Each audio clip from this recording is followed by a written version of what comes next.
Ask yourself in this only every moment, do I feel good right now?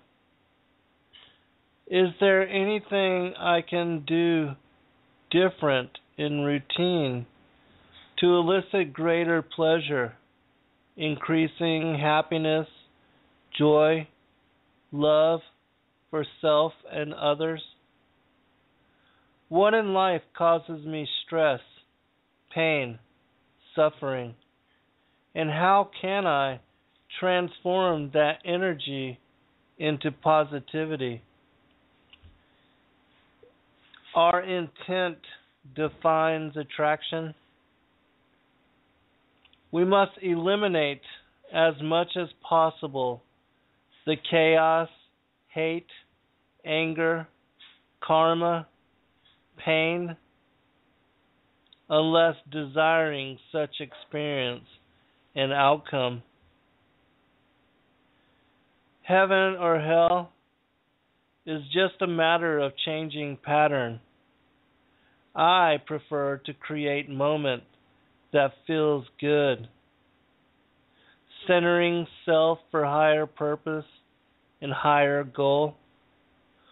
Doing what feels beautiful, we can allow ourselves experience of pleasure, health, well-being, joy, happiness, miracle, empathy and compassion for people, plants, animals, earth, and the whole universe.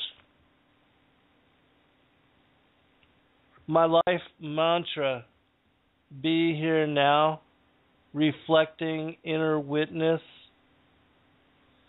Christ said, the kingdom is within. Sanctuary is holding life as prayer. Church connecting to divinity while respecting all things as sacred and worthy of being. The law of energetic attraction surpasses the extent of reason. There is so much more to living than culture, society as defined by PhD degrees, education, peers, and pulpit. Science cannot explain away mystery. We must analyze interaction with all energies, not just human relations. There are they that hold key to further evolving insight. When the student is ready, it is said that the teacher will appear. Unfolding is never guaranteed, though the screenplay can channel direction. Live for purpose, love, compassion, empathy, charity, overruling other people's expectations for who we are and who we should be. Now is all that exists. We must become keenly aware of directing moment. We're responsible for the setup, calling, intent, attraction, and probability. A moment prepared in foresight can chance an experience intended. We must be the creator of the movie that is our lives. Welcome, friends. I'm your host, Zen Garcia. This is FallenAngels.tv, and it's a Saturday broadcast.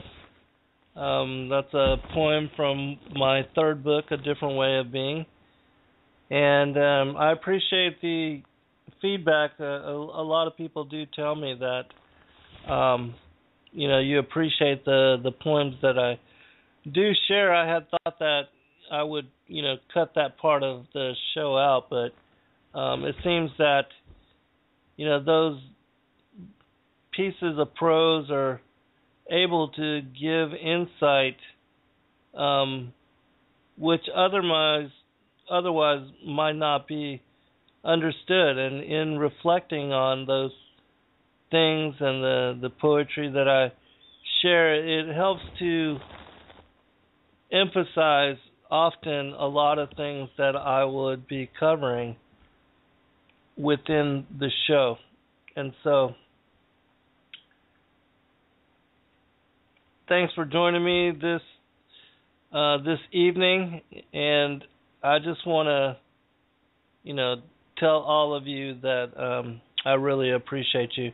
And Tony, know that I did receive your email and that I'll be responding very soon. I've just been very busy with all the things that I'm doing. I am decided. I had been working on a book, on the End of Days and the Destroyer, and so I decided actually to merge that with the outline and the 38 pages of notes that I put together for what would be the series that I did on the Prophecy Club, which has its focus on, Lucifer being the father of Cain. But initially, when Stan Johnson asked me to join him for a show, he queried me on what I thought was the most relevant aspects of the work that I do. And so I began an outline where I would just placing source material which would reflect what I thought are the greater mysteries and the things that Christ spoke of as being hidden since the foundations of the world. And if I were to only have one shot, one chance, one opportunity to join him and to reach his listening audience, and also because he, was not wholly familiar with the amount and the things that I cover in my radio, video, and book work. And so I thought about that for a while and tried to narrow somewhat the focus of what it is that I cover in the topics and issues that I speak on, and how I would want to present that to a new listener or to someone that's never heard of me and never heard any aspect of the work that I do. And so in putting together that outline, it covers in fullness all the things that I write about in all of my work, and even the lot of poems that I've written, which are also complementary to the things that I've written about as far as pre-existence, predestination, our focus, the way energy works, and how it is that we are responsible for our realities, all those kind of things. And so I decided to actually present this outline, which has a focus on the war in heaven, together with this book on the Destroyer and the last days. And I'm thinking that together it will absolutely make another sizable, what would be manuscript. I know that it's going to surpass 300 plus pages, and so that's where my focus is going to be, and I'm hoping, my hope is to be done with it by spring and to release it by summer. And so this winter I will be working diligently on that manuscript and tidying it up and trying to strengthen it, and also because I'm going to include, of course, the source material and a lot of things. Of course, this book will, because it is a full merger of all of some of the topics and some of the things that I've covered in my other books, it will be more like all three, more concise, without there being any kind of repeat, and all contained with one.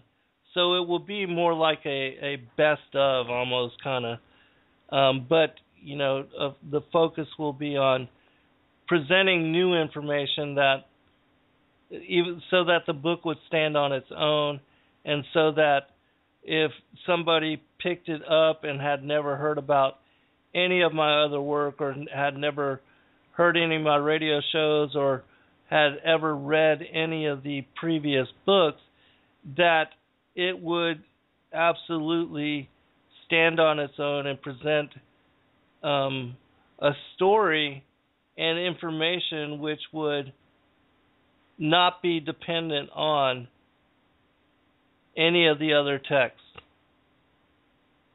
and that it would also help the seeker that has an interest on any of these topics to understand them all together in complexity, so that the underlying truth that is found within all of the ancient mysteries, the history, biblical prophecy, the geological, archaeological record, and even the anomalous, like the Atlantis and the prior times, structures on the moon and Mars, and the presence of the feathered serpent, the Anunnaki, or even the Nephilim and giants. All that will be included, but it's going to tie together with the last days and the destroyer, and so it will cover from the beginning to the end, which a lot of my books have that similar kind of focus, but this book will be different, and so that's what I'm going to be working on and endeavoring to complete by spring, God willing. I will be able to do that and get it out to you as soon as possible. Today, I'm gonna read what was the focus was on the voice of God in the last show, and I brought a lot of new information. I had covered this material once before, but it was years ago and before many of you had chance to hear it, and also it's lost in the archives, because a lot of listeners, especially new listeners, they will listen to the archives, but often individuals won't go back to like the very beginning, and they'll miss out on the first couple of years. And I did cover a lot of material during that time as well, and so I thought that the message of the voice of God is very inspiring and also concise, in that it tells you what the Most High, the Creator of us all, has as far as expectations for how we are to serve Him, and also how we are to be in being good Bereans, good followers, good Christians, good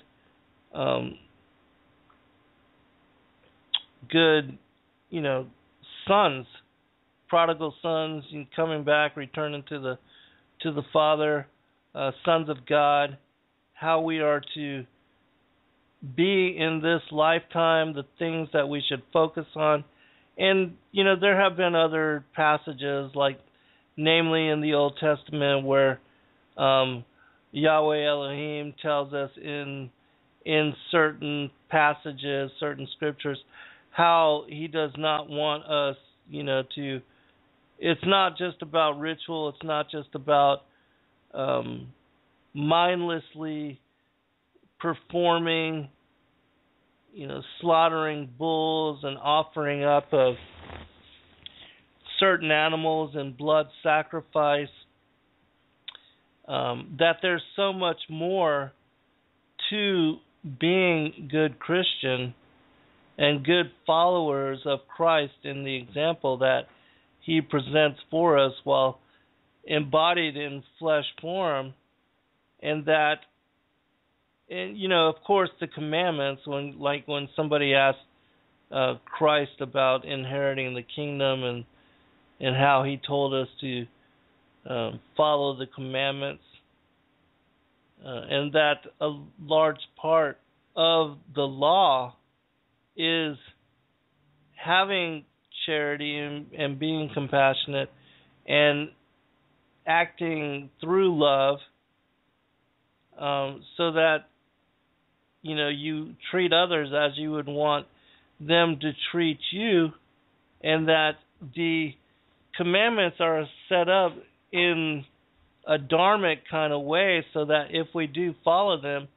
that according to the law of attraction and the way that energy and magic, if you want to call it magic, because the way energy and the law of attraction works is magical, that we reap what we sow and that it becomes magnified.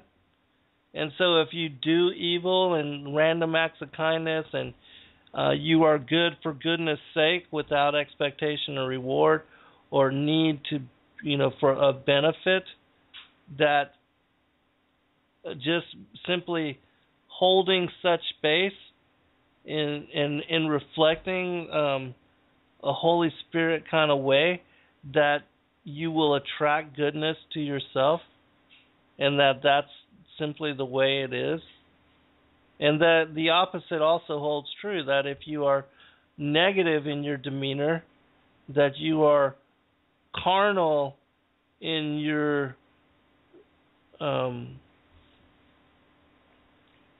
focus, that you will also be rewarded, if you can call it that, because being rewarded with evil or attracting evil and having evil compounded and coming back on you, it doesn't seem like a reward, but that is the way that it is. That if you do evil, you have evil come back upon you. And so in reading and going into what will be the other aspect, the other part of the text, because I was not able to complete it, I think you will see kind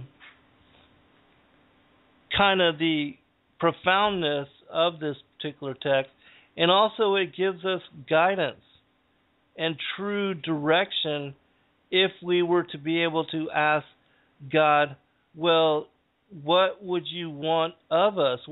How do you want us to be? How do you want us to treat ourselves and others and the rest of creation, because we're to hold all things as sacred and to treat them as such, and in doing so, the blessings really pour out upon you. And that's the way that dharma and karma work. Dharma being the attraction of goodness, and karma being the attraction of the negative. Because in doing goodness, you will attract dharma, and doing evil or negative, you will attract karma. And that's just the way that energy works. And so,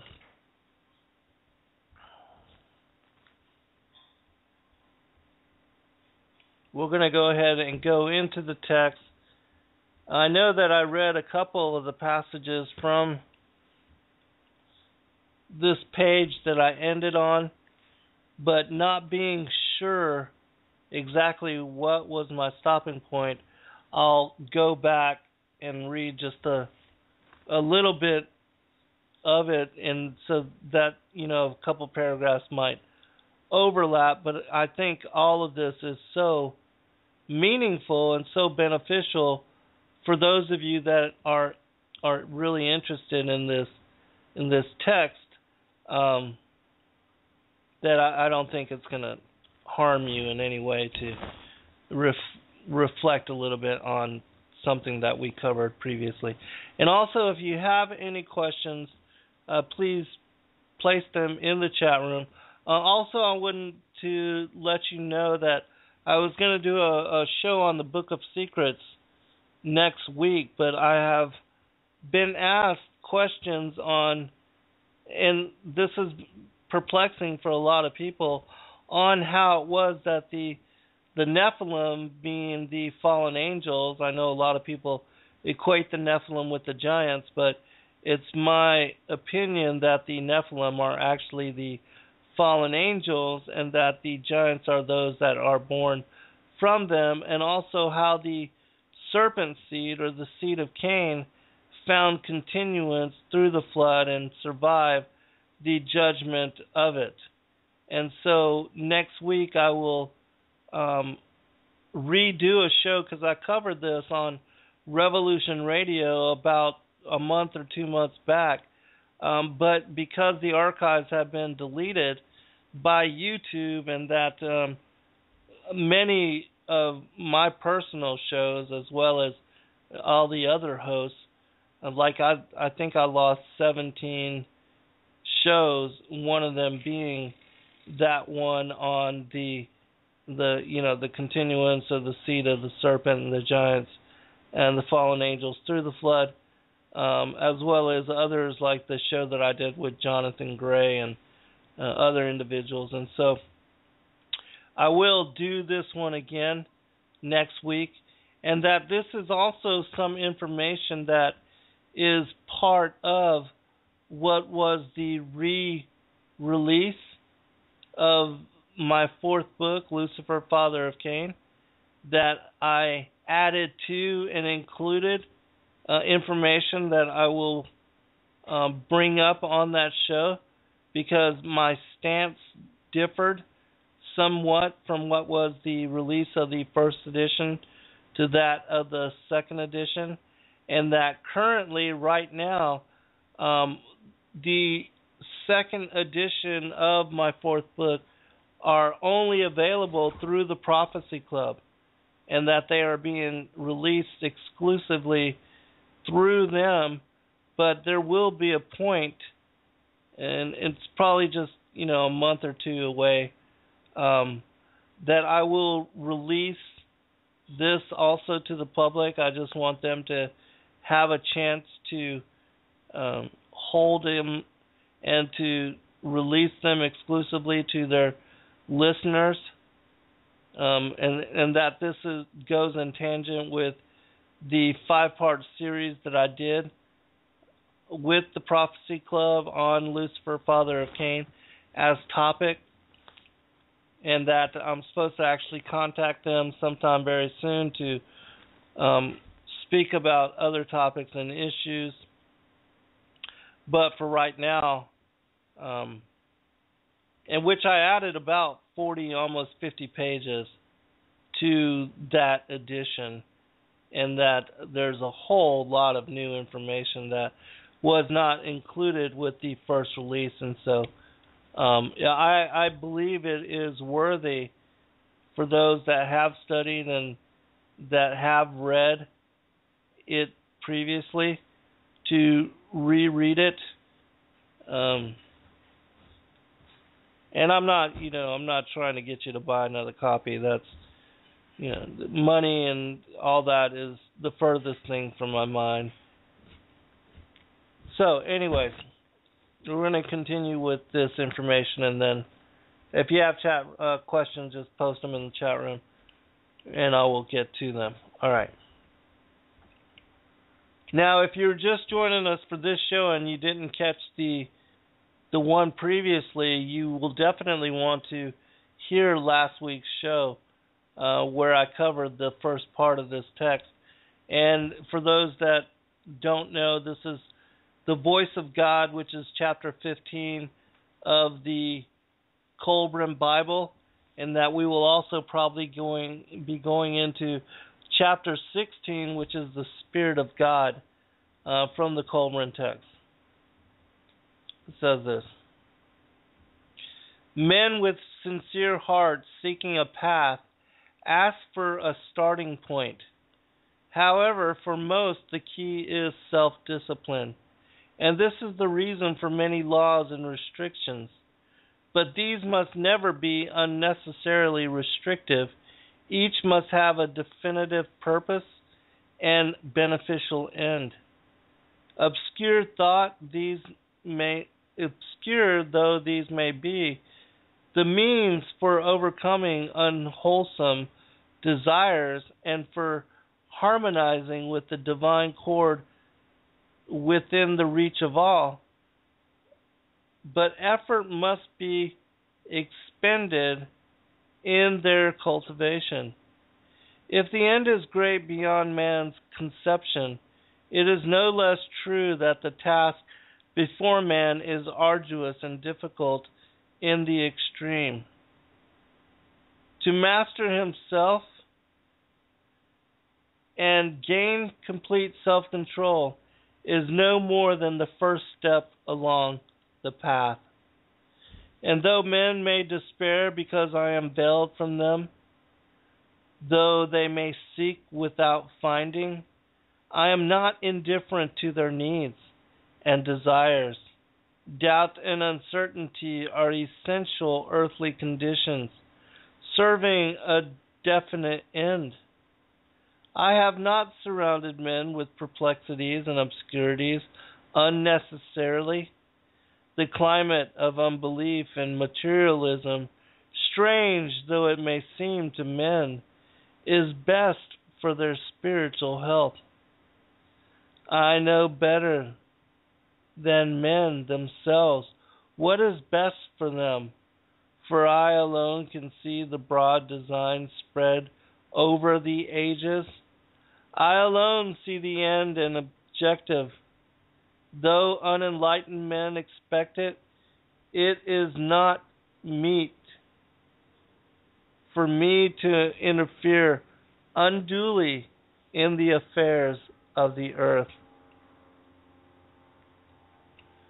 All things are mine and under my dominion, but man may deal with them as he will. I do not interfere, but finally man is accountable. Though I have all and nothing can add to my grandeur, with all this I still labor. Therefore man should never disdain to labor, for this is an attribute of the highest. I do not require of any man that he do something that I would not do, or be something I would not be. I am the God of righteousness. If ever I ceased to labor, the universe would be without order, chaos would prevail, and precede its destruction. I am the God of many aspects, for men may conceive me in any form they wish, or even as something without form. I am the God of men's hearts. In whichever way and by whatever name men serve me, abiding by my laws and conforming with the great design is right in my eyes. Any path which will bring man to his goal is the right road. Truly, the paths chosen by men are many and varied. Some are even devious, but if they be true paths of enlightenment and development, they are acceptable in my sight. However, those who lust for earthly power, offering sacrifice and worship to earthly gods, conceived to accord with their desires, are not acceptable to me. It is true that earthly success and power may come to those who strive for them, but do they achieve anything more than fleeting satisfaction? What manner of being would now dominate earth had all men been without divine enlightenment from the beginning? If earthly ends alone had dominated men's minds, consider what earthly life would have been like had it been left to develop predominated by materialism. If it had not been mitigated by injections of the divine.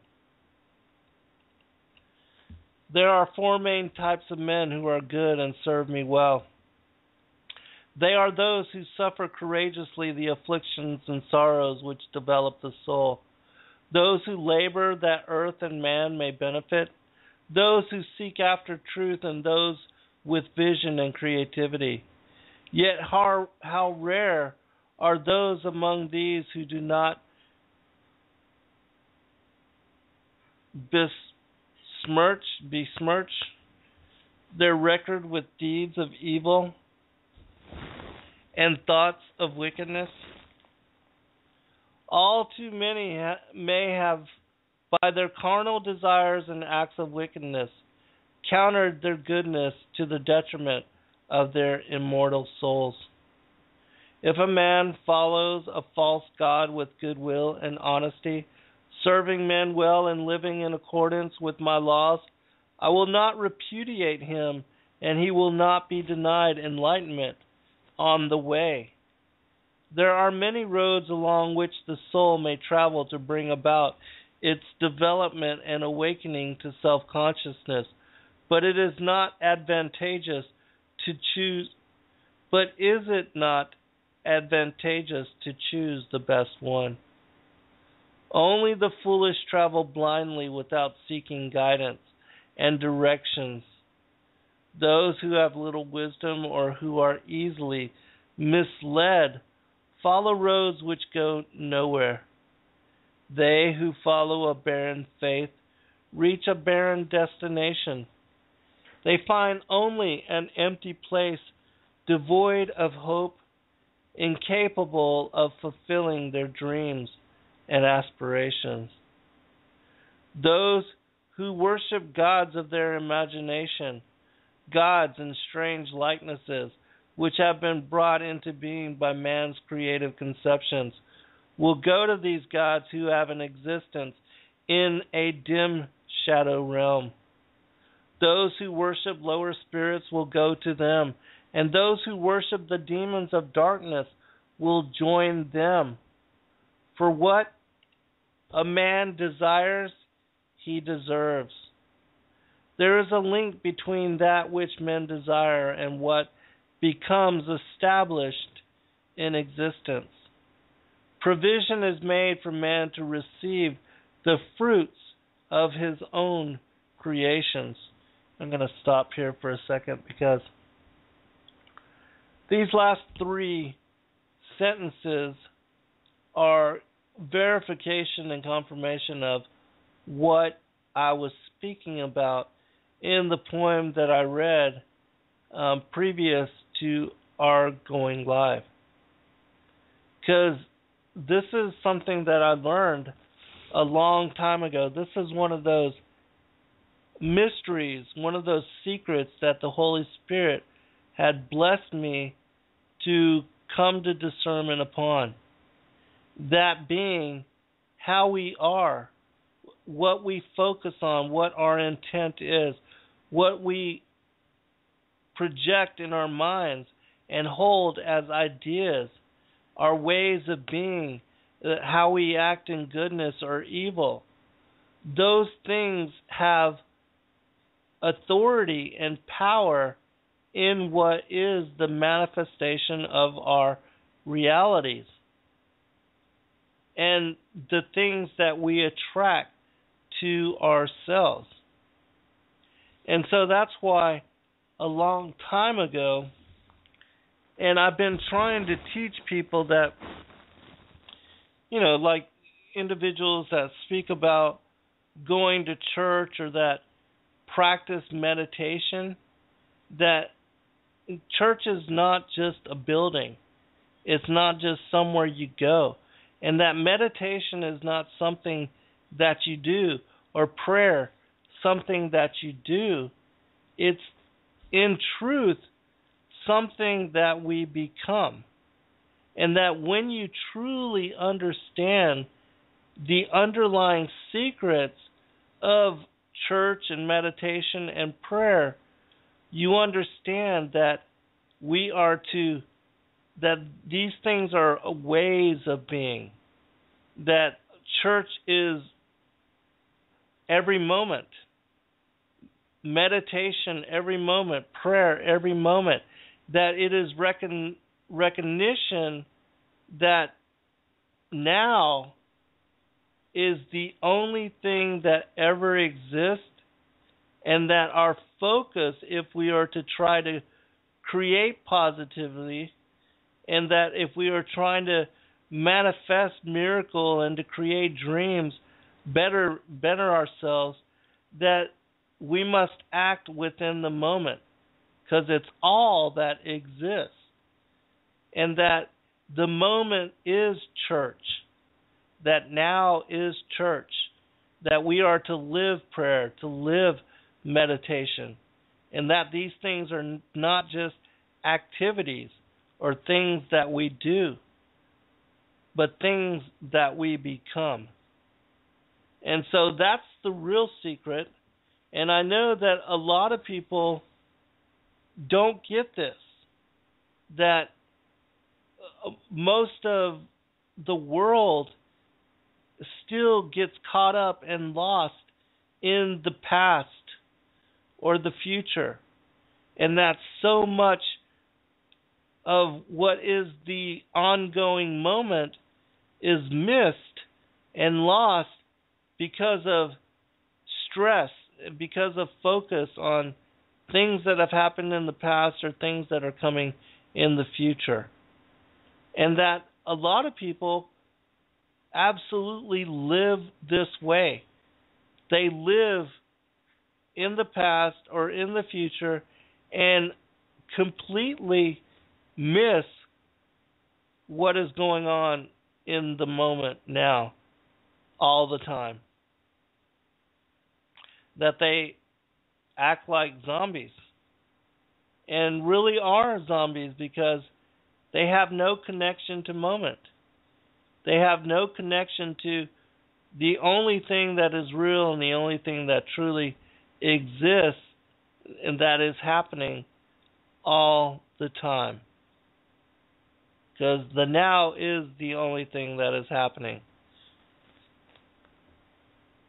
All right. I hope that makes sense to you, and that it's not just, just over your head. Because I try to explain it in such a way that you can embrace this and try to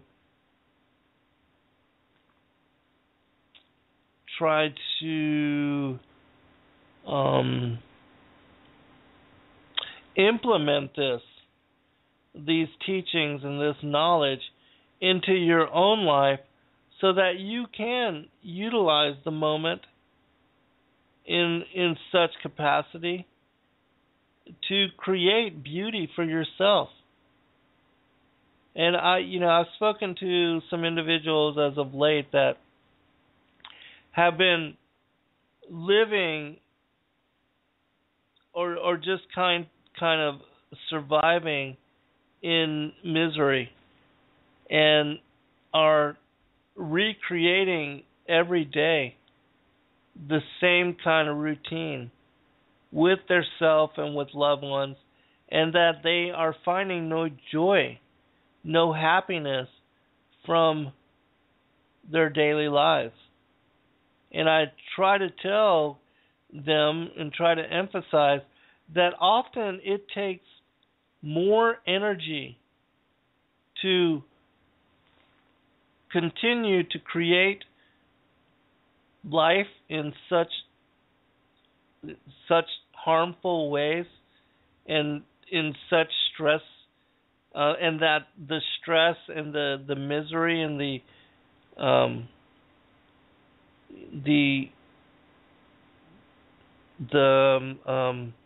anger, hate, resentment, the pain, the suffering, that a lot of times these things are taxing the mind, the body, spirit, the emotion, the mental, are taxing you in ways that if you could utilize the day and the new opportunity of every moment to change a routine, to project energy that would attract a different outcome, that it would be greatly more beneficial to you, and that it would start the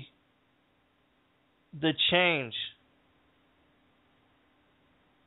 and that it would start the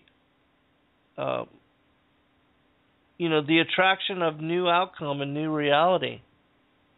And that we have to take little steps in order to bring big things into focus and into manifestation. And that a series of of these little things all brought together can add up to certain dreams or certain goals. And then that's the way of it. That's how we do things. That's how it is done. And so, all right, I'm going to continue now. I'm going to read those 3 sentences real quick again.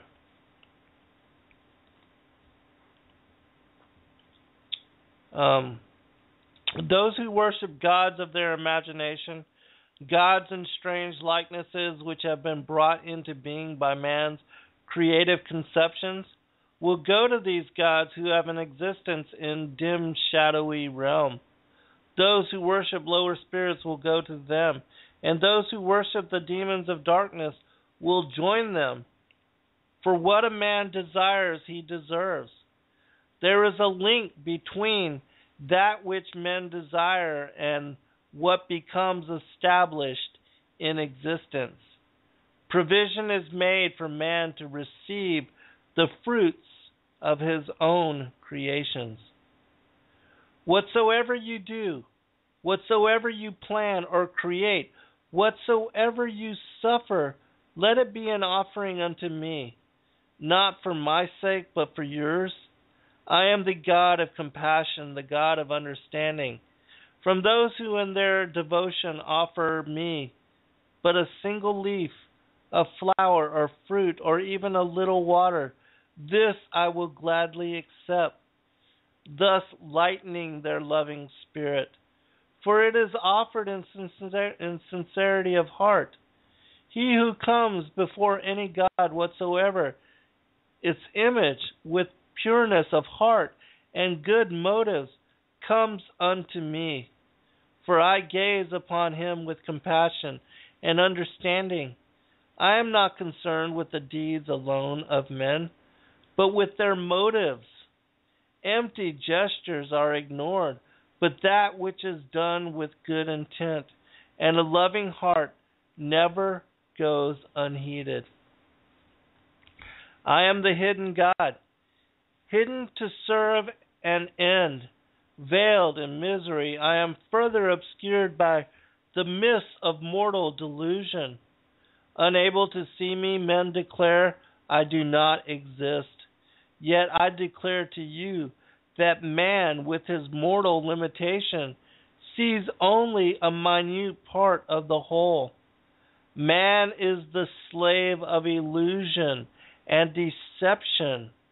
Though man is born to delusion, for it is a needful state, he is further inflicted by deceptions wrought by men.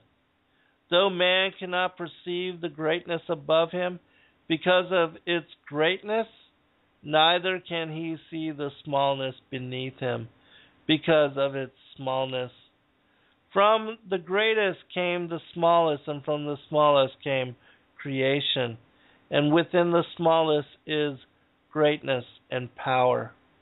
For the smallest is far less than the mote, yet it is the upholder of the universe, and it shines like the sun beyond the darkness. It lies out towards the edge of the reach of man's thought. In the beginning, all things arose from the invisible, and into the invisible all things will disappear in the end. But the end is not the end of the Spirit. Out beyond this material creation, born of the invisible, there is a higher, eternal, invisible, of greater substance. When all material things have passed away, this will remain. Above all is timelessness, which is eternity, and there is my abode. The supreme goal of man, and those who attain it dwell in eternity. I am the eternal God. Few are they who can conceive of me as I really am, the unborn and the uncreated, beginningless and without end, Lord of all the spheres. Those few who can conceive of me as I am are awakened spirits, freed from mortal delusions. As thick clouds of smoke rise up and spread out from a fire burning in damp wood, so did the material universe come forth from me. As a lump of salt dropped into a pool of water, dissolves and cannot be removed afterwards, yet from whatever part of the water you draw, there is salt. So it is with my pervading spirit. I am the great luminary, the everlasting source of light, sparks, which imprisoned in matter, becomes the slumbering souls of men. I'm going to read that last sentence again. I think that is profound. I am the great luminary, the everlasting source of light sparks, which imprisoned in matter becomes the slumbering souls of men. These unconsciously guided spread out the five senses under the control of unconscious thought. That which the senses harvest departs with the spirit. It is borne away by the spirit, even as perfume is carried by the wind. I am the boundless one, the one beyond limitations. I remain free and unencumbered by the effort of creation. I am, and I watch life unfold. I set the course which nature follows to bring forth all that lives. The fools on earth who shut their eyes and complain because they stumble, the ignorant who choose to walk in darkness, and the apathetic who choose paths of ease and comfort, have no knowledge of me. Their hopes are sterile. Theirs the choice of darkness. Theirs the choice of ignorance. Theirs the choice of the apathetic inertia. Their learning is futile, their thoughts fruitless, and their deeds without purpose. Though man is born in ignorance and darkness, he is also heir to the guiding light which dispels them. The light is his for the taking. Then there are the awakened souls among men. Their sustenance is my own nature. They know my spirit is among men as an everlasting source of strength and refreshment to the weary and disheartened. They are in harmony with my spirit, and therefore know me. Men call me the God of battles, which I am not. For good men fight each other when kings declare war. Men call me many things, but this does not make me become what they think I am. I am the hidden power which ultimately rights all wrongs, which will eventually redress all injustice. I come to all who are worthy, but it is the lonely, the unwanted, the undesirable whom I seek. The dispirited, the perplexed, the sorrowful and humiliated soul is an irresistible magnet. I am the light at the end of the road, the companion who walks in compassionate silence, the understanding friend, the ever-ready arm. I am he who presides over the haven of peace within your heart. A couple more paragraphs and then I'll check the chat room. To those who unite their spirit with mine, and to those who are in harmony but not united, I increase that which they have and provide what they lack. I turn a like countenance to all men. My love for them remains constant. But those who join me in devotion to my cause are truly in me, and I am in them. This is my everlasting and unchanging promise unto me. He who walks with me, serving my cause, shall not perish. So join your spirit with mine, giving me your confidence and trust, and thus united in a harmonious relationship, you will come to know the supreme goal.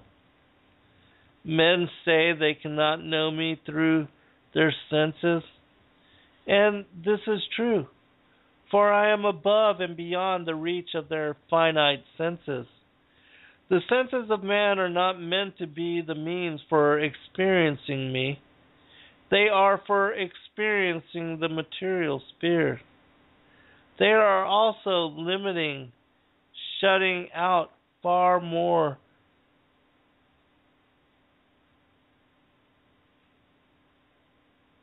than they reveal. Yet men have within men a greater sense which can know me, but it lies dormant in the mass of men. I am the light within the heart, the consciousness of all living things. I am the God of consciousness, the listener in the silence. Alright, I want to make a comment here. I have talked about how dreaming is also verification that we are not wholly just our bodies, that the bodies are just our flesh containers, and that it is armor of soul, armor of spirit, that what we utilize as vehicle for going through lifetime and this particular third dimensional world. That if you think about dreaming and how it is that the consciousness is able to move from that of wearing the flesh and working through and utilizing the flesh to navigate and to be part of this, what we call the waking dream or true reality, that in dreaming, when we are asleep and our spirits are released from our flesh and our bodies and the prison of the waking dream, that in our spirits we go into our dreaming bodies, and that our spirits are released to be able to be in a whole different realm, a whole new arena of experience. And that in that arena, in that realm, we are not limited by the physical laws of this third dimensional way of being, of the waking dream, and of the gravity and the energetic laws, the way things that work while we are in our flesh bodies. That in our dreaming body, you can fly, you can go through walls, you can do all kinds of interesting things. And that realm, that world, has greater possibility, that you're even able to see future and past events, things that will be or are considered prophetic, that have not happened yet, and that are linked to something that is beyond, that surpasses the linear movement of, Monday, Tuesday, Wednesday, Thursday, Friday, spring, summer, fall, winter, night followed by day. That there's no limitations, and that the space of dreaming is beyond time and beyond experience. And that those that learn how to become lucid dreamers and to learn how to access such space and to utilize tapping into the divine, that like Daniel, he could receive message, and that he learned to interpret things that were going to happen, things that would occur in the future, and that the Most High worked with him in that realm and through that medium of dreams to show his spirit things that would occur even thousands of years into the future. With the dream of Nebuchadnezzar, the statue, the gold, silver, iron, clay. And so anyways, dreaming is just further confirmation that our spirits, that aspect of ourselves that is connecting link to the Creator, to the Most High, that part of us that is the Christ consciousness, the kingdom within, that part of us, our spiritual beings, have so much more capacity and ability, and that we do not even understand, barely tap into the limitless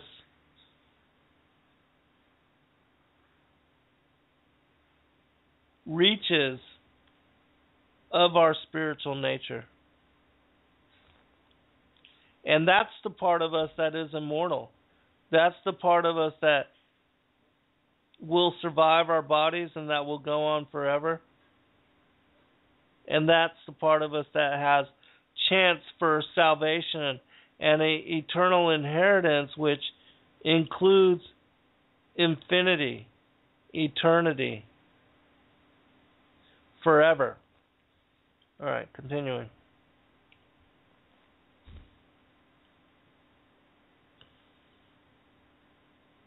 I do not manifest to man through his mortal senses, for these are bounded by earthly limitations. I want to make sure I didn't read this. Okay, yeah, I don't think so.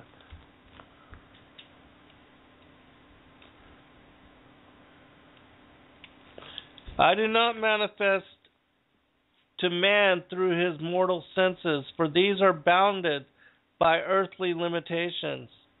I manifest through the great sense which is of the spirit, the sense of the soul. As pure light hides many colors, so am I hidden in the hearts of men. As sparks fly from a bellows blown fire, so from the eternal fire the life sparks fly out to glow for an instant in matter and then fall back. As the sun radiates heat, a flower perfume, and a lamp light, so does the heart of man create his own spiritual state. The eye of man sees a pebble, a star, a sheep, or a tree, and these do not appear to him in any way alike. Yet all are differing forms manifesting in the one outflowing force originating with me. This outflowing force generated matter, which gave birth to substance and endowed it with the matrix for form. I think that word was supposed to be matter. This outflowing force generated matter, which gave birth to substance and endowed it with the matrix of form. The fragments of divine spirit interpret that which the divine spirit created, but they cannot know it in its reality, for enshrouded in matter they sleep. Because the material sphere is a separate part of the greater whole, the mortal part of man can never hope to know in full its boundless beauty or experience its limitless bliss.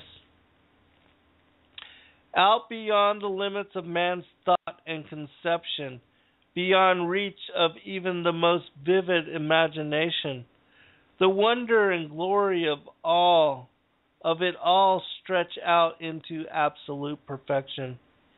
Even all the outer reaches where eternity begins, the wonder of the inner glory remains veiled. No words of man can ever hope to describe the true man, the true nature of divine things. To the divine alone can the divine be known. The radiant, living heart, pulsating with love, can never be known to man as man. But when man becomes more than man, he may take his first glimpse behind the veil. I am the inspiration and the goal of man. Before creation, I was the one alone.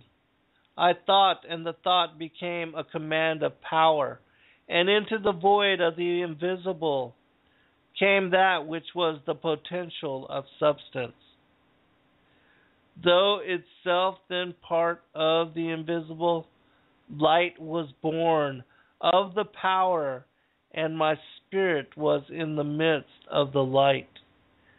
But it was not that light which lightens the day. A firmament became the foundation of all things, matter gradually forming there, becoming ever denser as it thrust outward from the invisible. It moved from a subtle state to something more solid, from intangibility to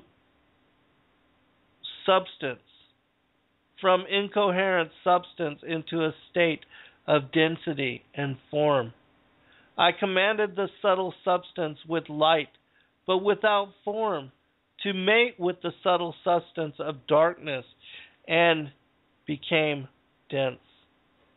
It did so and became water. Then I spread water over the darkness below the light, placing a foundation of light above the waters. This brought forth the light of mortal vision, which is not the light of the Spirit, nor the light of power. At that time, the universe was made, and the earth received her form. It slept warmly in the midst of the waters, which were not the waters of earth, and this was before the beginning of life in earthly substance. I am the God of creation. Okay, I want to stop here for just a second as well. Because for those of you that are familiar with my work, that have studied either of my fourth book, Lucifer, Father of Cain, or my sixth book, Sons of God, Who We Are and Why We're Here, in those two books, I begin with the Father and the Son and the Holy Spirit. And then I describe and explain how the rest of creation, including us as the sons of God, how everything came into being, and that really the entire universe was sang into being by the Word, who is the visible embodiment of the invisible Creator. And I talked about how it was that Christ was introduced to the sons of God and also to the creation as the light of the universe, as the light that brought all other things into visibility. And that when the sons of God saw the light and heard the voice of the Most High, the Creator, the Father of us all, call for the light, call forth the sun, saying, "Let there be light," and that Christ came forth as that light, and in coming forth, all of creation became visible. It says in the book of the Bee that the sons of God knew immediately that the light was the Son, the only begotten of the Father, the Most High, and that the Father and the Son were one, that together with the Holy Spirit they make up the Trinity, the Holy Trinity, and that the voice that had called forth the light was the Creator, the Father of us all. And though you do not remember, though that memory has been stricken from our memory, it is emblazoned, it is burnt into the knowledge of our spirit. And there will be a day when we will recall all things, including the moment that Christ was introduced to us all. And that moment that he took dominion, and it is also the same moment which drove Lucifer to anger and jealousy. It's the moment that iniquity was found within him. All right. And so, before creation, I was the one alone, the Most High, the Father, Son, and the Holy Spirit. I thought, and the thought became a command of power. That's the word, and the outward expression of intent, manifesting, creating. And then, talking about how, I'll just read those two sentences again. And into the void of the invisible came that which was the potential of substance. Though itself then part of the invisible, light was born of the power, and my spirit was in the midst of the light. But it was not that light which lightens the day. All of this is what I talk about in the first two chapters of my fourth book as well as my sixth. and how I try to explain this same thing. At the foundations of my creations are truth and reality. These are with me and of me, but they are not my substance. Neither are they things comprehensible on earth. These are truly great things, indescribable in the inadequate words of men, which can do no more than form an imperfect, incomplete, and distorted picture of them. Simple things can be described clearly in a few words to the understanding of man, but greater things become increasingly difficult to deal with through mere words. What words of man can be used to describe the indescribable? How can things beyond the comprehension of mortal men be brought within the limits of their understanding? Before the shadow there was this reflecting light, a light so bright that, were it not veiled in the darkness, it would consume the shadow.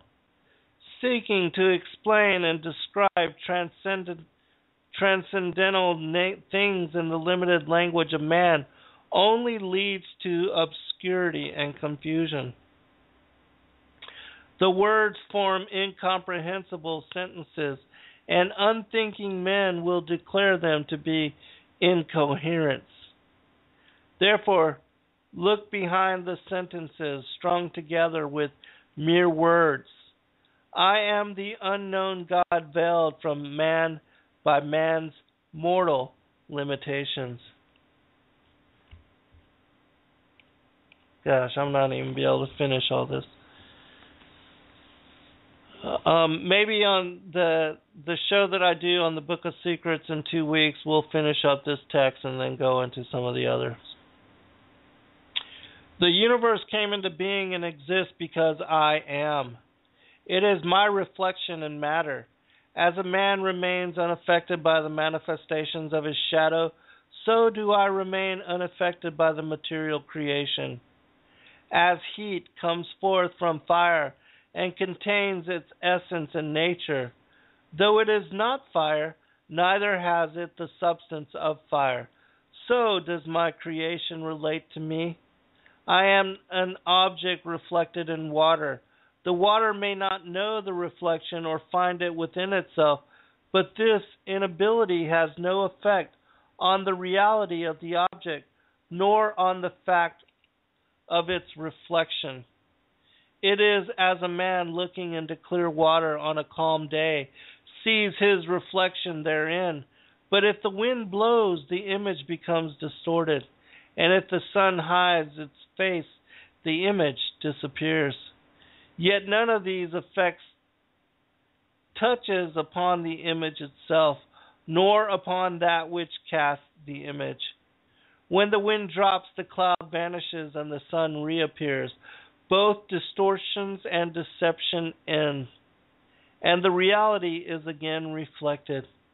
Within my creation is my spirit, which supports it, and this spirit is the bond between my creation and myself. No man acknowledges the air because it is still, but when this same air becomes a whirlwind, men give it their whole attention. With me all is real, while with man all is illusion. But man may abandon his illusions in seeking me, and he will thereby discover reality. I am the reality behind the reflection. I am the uncaused cause.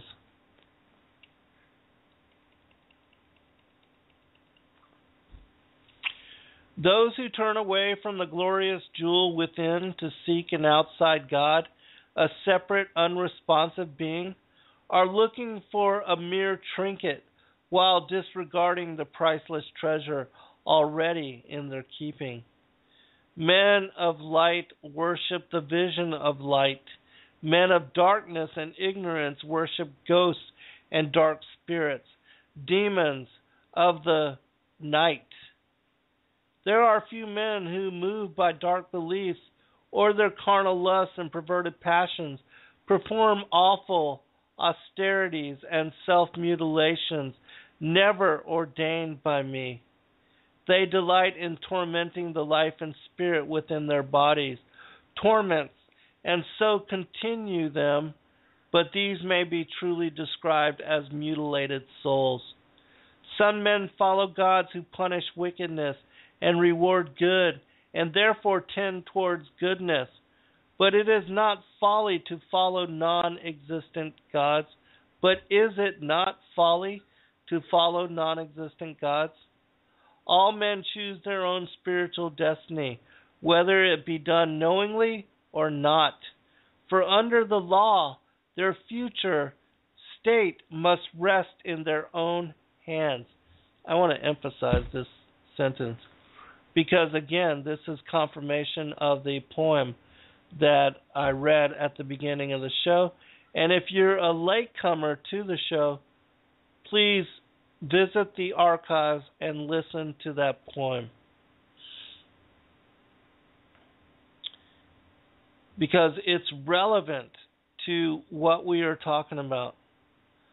All men choose their own spiritual destiny, whether it be done knowingly or not, meaning that the way that the law of energetics, the way magic, the way attraction works, that if you know about it and you are aware of it and you use your knowledge to create and to manifest goodness, well then you'll create a reality that reflects that goodness.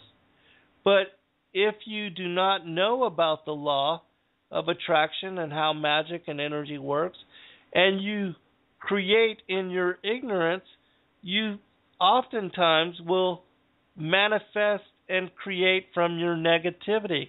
Because a lot of people that don't understand that we are responsible for the manifestation of reality and for attracting goodness or dharma and karma, a lot of them love misery.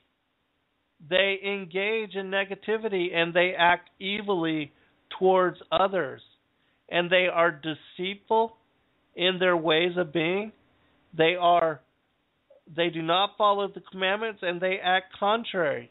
And because they act contrary, they still attract negativity and lessons in such ways: anger, hate, pain, suffering. How they say misery loves company? Well, those who are and hold on to those ways of being and that are that way daily over and over again, they wonder why their lives are such a mess, why nothing good can happen to them. And it's because whether it be done knowingly or not, for under the law, their future state must rest in their own hands. And so a lot of people are creating negative energy, sending it out into the world, and have it being compounded, and it comes back to them over and over every day. I am the God who ordained the law, and nothing man can do will change it. My love alone mitigates the consequences of man's unredeemed wickedness. So the law, this is what we were talking about. The law of attraction, the law of manifestation, the way that energy works, karma, dharma, all the same thing. And again, it has to do with that every moment is church, that every now is prayer, is meditation, and how we are is what goes out into the world and compounded comes back to us. As they said in the Bible, you reap what you sow. I am the God who ordained the law, and nothing man can do will change it. My love alone mitigates the consequences of man's unredeemed wickedness. I am the changeless one. Could a God of love become a God of vengeance? Revenge is something alien to me. Therefore, is it reasonable that man should believe I could be one thing today and then, because they fall into error, become something else tomorrow? My nature is not as that of man. I am as I am. Last paragraph.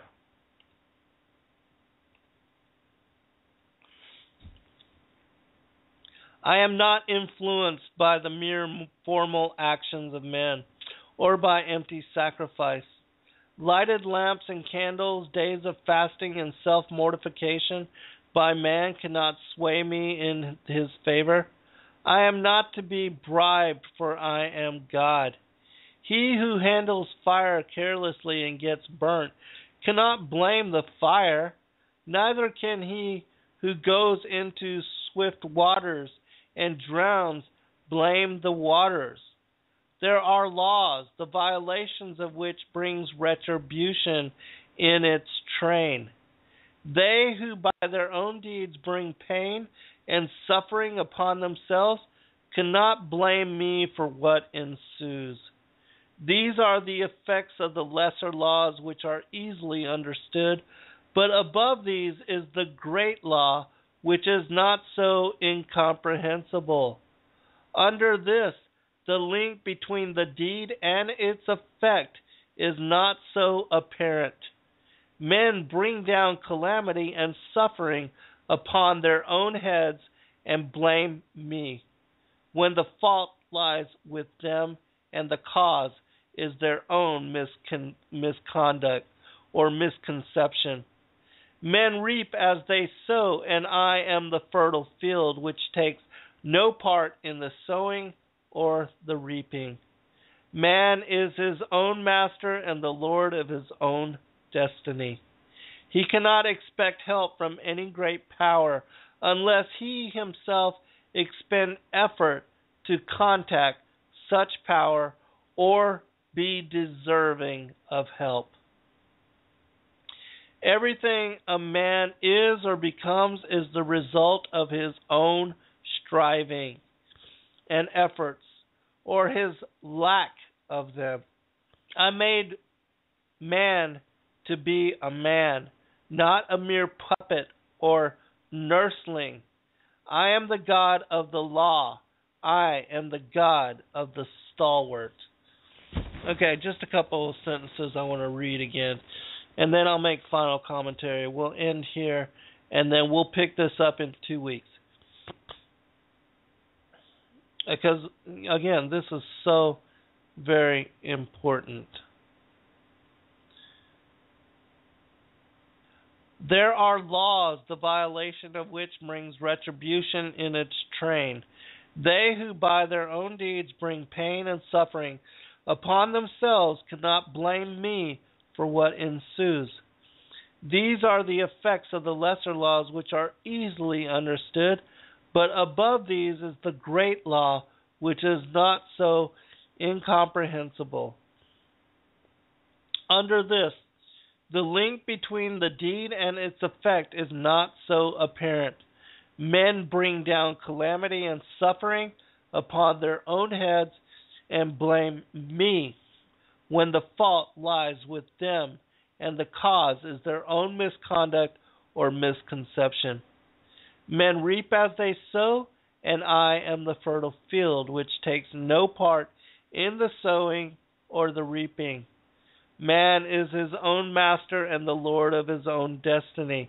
He cannot expect help from any great power unless he himself expend effort to contact such power or be deserving of help.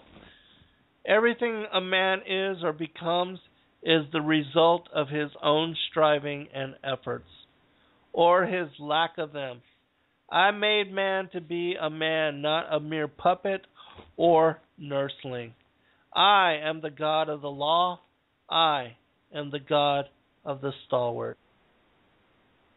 All right, well, we're going to have to end it there. I hope that this makes sense to you, and I hope that you take what I'm trying to explain and trying to help you to understand into consideration and to embrace it so that you can create beauty in your life, that you can bring positivity back to if you are suffering or in pain or engaged in misery. Know that we are responsible for the attraction of such things, and take responsibility. Quit blaming others. Quit blaming everybody else. But hold yourself accountable, and then holding yourself accountable, change it. Make things better. Create new realities. Manifest new dreams.